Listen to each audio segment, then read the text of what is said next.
My parents skipped my wedding day then expected me to bail them out of debt.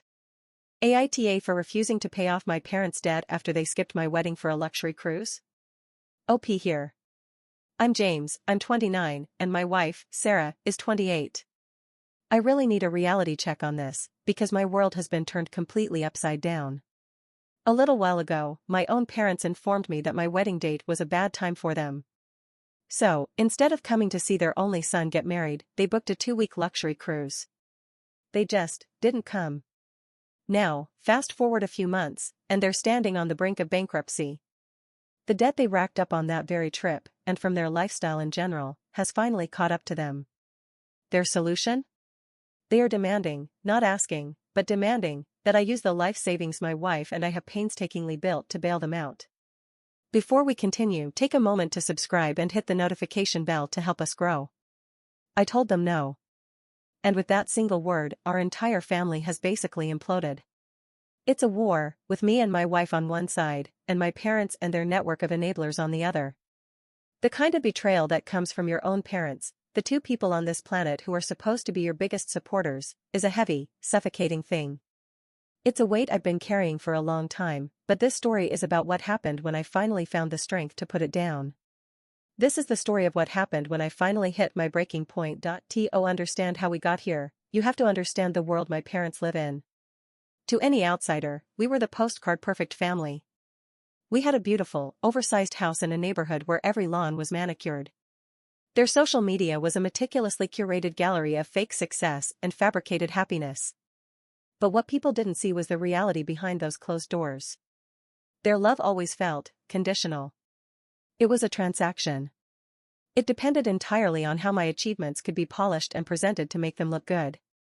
My childhood wasn't about being a kid, it was one long, exhausting performance for their friends, their colleagues, and anyone else they wanted to impress. They pushed me into activities like competitive tennis and grueling piano lessons. Not because I showed any particular talent, and certainly not because I enjoyed them, but because it's what the children of their wealthy friends were doing. I remember one summer, I was forced to practice tennis for 4 hours a day, every day, with a private coach. I hated it.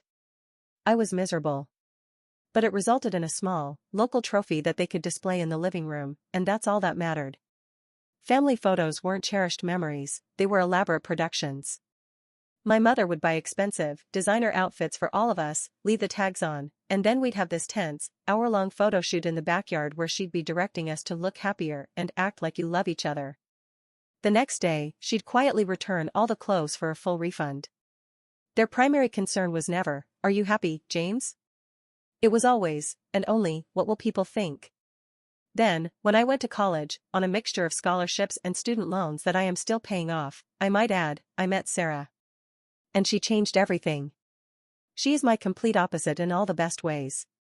She's a first-grade teacher, she's down-to-earth, she's practical, and she could not care less about status symbols or brand names. She finds joy in simple things, like a long walk or a home-cooked meal. We both worked hard, saved every single penny we could, and focused on building a real life together, not just one that looked good from the outside.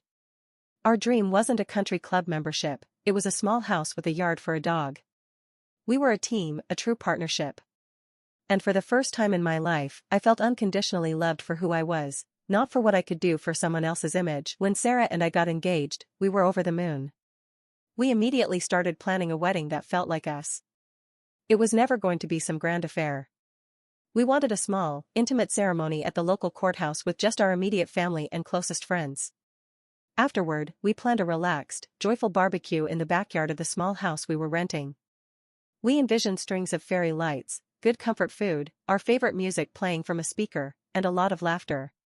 We had a strict budget of $15,000, money that we had so proudly saved together, dollar by dollar, so we could start our new life completely debt-free. When I sat my parents down to tell them our plan, you would have thought I had just announced I was joining a traveling circus.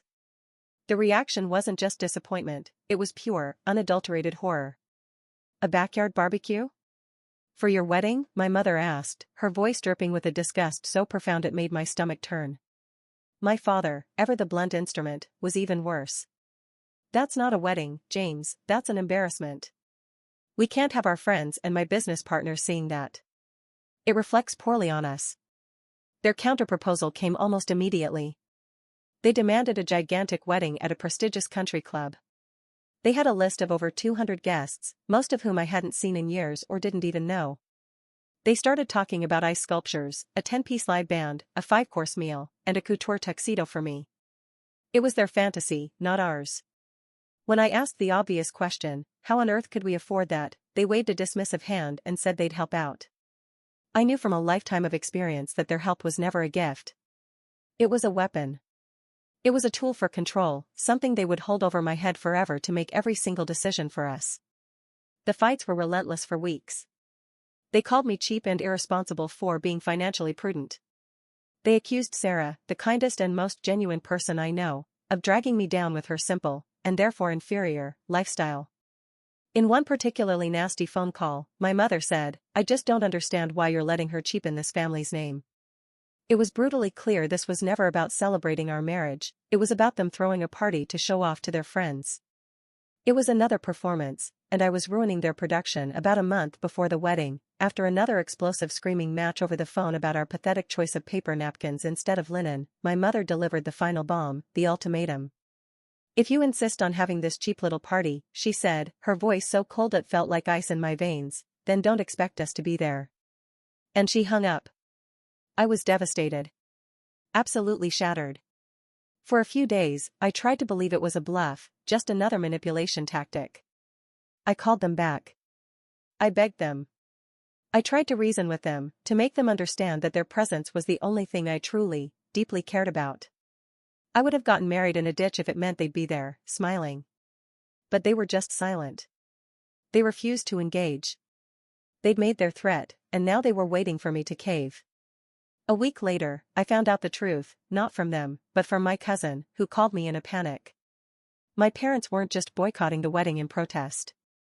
They had booked a 2-week, all-inclusive luxury cruise to the Caribbean. The departure date? 2 days before I was set to get married. They weren't just skipping it, they were making it physically impossible for them to be there. They were replacing my wedding with a vacation. When I confronted them with this information, their excuse was so chillingly casual it took my breath away. "Well, your wedding was just at a really poor time for us," my dad said, without a hint of shame, as if he were talking about a conflicting dental appointment and not the single most important day of his only son's life. My mother added, "The deal on the cruise was just too good to pass up. They chose a vacation deal over me. That was my value to them." Our wedding day was beautiful. The sun was shining, our friends were incredible, and Sarah looked radiant. But for me, there was a giant, gaping hole in the day that I couldn't ignore. I smiled for the pictures, I said my vows to the amazing woman I love, and I celebrated with the people who truly loved us. But seeing those 2 empty seats in the front row was a constant, throbbing, painful reminder of their choice. My new in-laws were a saving grace. They welcomed me into their family with such warmth and genuine affection. At the reception, Sarah's father pulled me aside, gave me a bone-crushing hug, and said, with tears in his eyes, "I've always thought of you as a son, but I'm so proud to finally get to call you one." His simple, profound kindness just made my own parents' calculated cruelty feel so much sharper, so much worse. The 6 months that followed were blissfully calm. Sarah and I settled into married life and we were incredibly, deeply happy. We took the money we'd saved for the wedding and put it into a high-yield savings account, our house down payment fund. We would spend evenings looking at listings, dreaming of the day we could finally buy our own small home. I went very low contact with my parents. I'd give short, one-sentence replies to their occasional, self-serving texts. I was healing. The wound was still there, but it was finally starting to scar over. Then, the call I always knew would eventually come, finally came.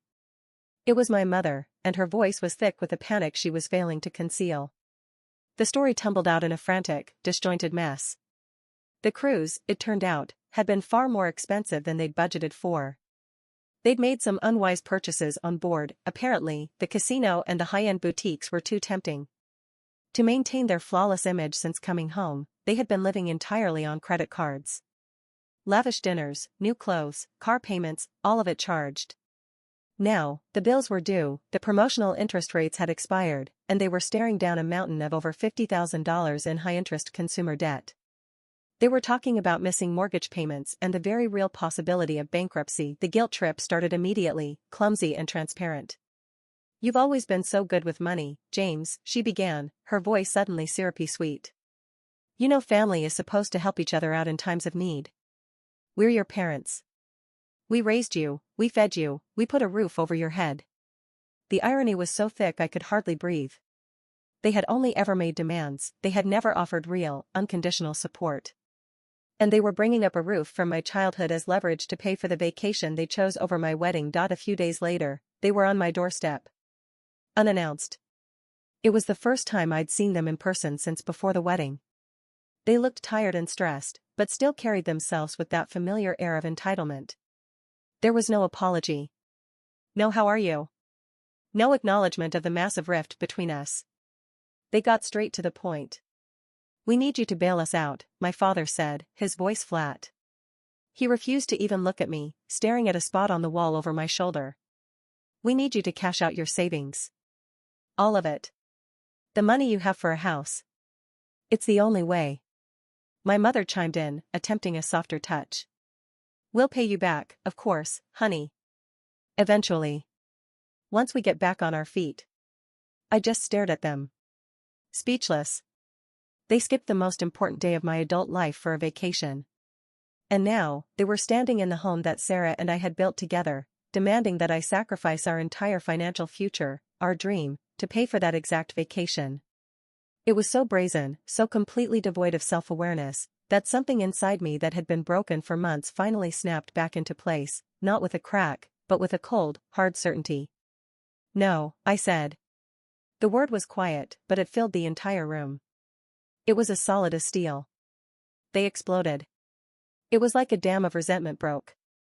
The accusations flew thick and fast. I was ungrateful, selfish, and heartless. After everything we've done for you, my father finally screamed, his face turning a blotchy, furious red. We gave you everything. I let him finish his tirade. I let them both run out of steam. Then, I looked my father straight in the eye, and then my mother. Everything you've done for me? Where were you when I graduated from college? You missed the ceremony for a golf tournament. Where were you when I got married? You chose a cruise over your own son. You have consistently and painfully made it clear where your priorities lie. Now the bill for that choice is due, and you have the audacity to stand in my home and demand that I pay it? No. You will not touch our savings. You will not sabotage my wife's future. You will not destroy my future to fix your mistakes. The Bank of James is permanently closed. The aftermath has been as ugly and predictable as you might imagine. I've received a barrage of angry calls and texts from aunts, uncles, and cousins who were all fed a twisted, self-pitying version of the story where I am the cold-hearted villain abandoning his poor, loving parents in their time of need. One of my aunts, my mother's sister, called and lectured me for 20 minutes about family duty, ending with, "I don't know what's happened to you, but your mother is heartbroken." Meanwhile, my mother has taken to social media, posting vague, manipulative statuses designed for maximum sympathy. Things like, sometimes you learn the hard way that the people you'd take a bullet for are the ones behind the trigger, and, it's a cruel world when your own children can just break your heart and not even blink. In the story they're writing for their friends, I'm the monster. But for the first time in my entire life, I don't care what they think. I don't care what any of them think. I blocked their numbers. I blocked the relatives who were acting as their flying monkeys. I chose my wife. I chose our peace. I chose our future. I chose myself. It was one of the hardest things I have ever done, but it was also the most liberating. It's a strange mix of grief and freedom. I'm mourning the parents I wish I had, but I'm celebrating my escape from the ones I actually got. I finally saw, with perfect clarity, that their love was completely transactional, and I am no longer willing to pay their price. Now the whole family says I'm heartless. So, I have to ask. Am I the asshole for saying no and protecting my new family's future from the consequences of their own actions? What will you do in a situation like this? Please drop your comment. Let's know what you think about this story. See you on the next episode.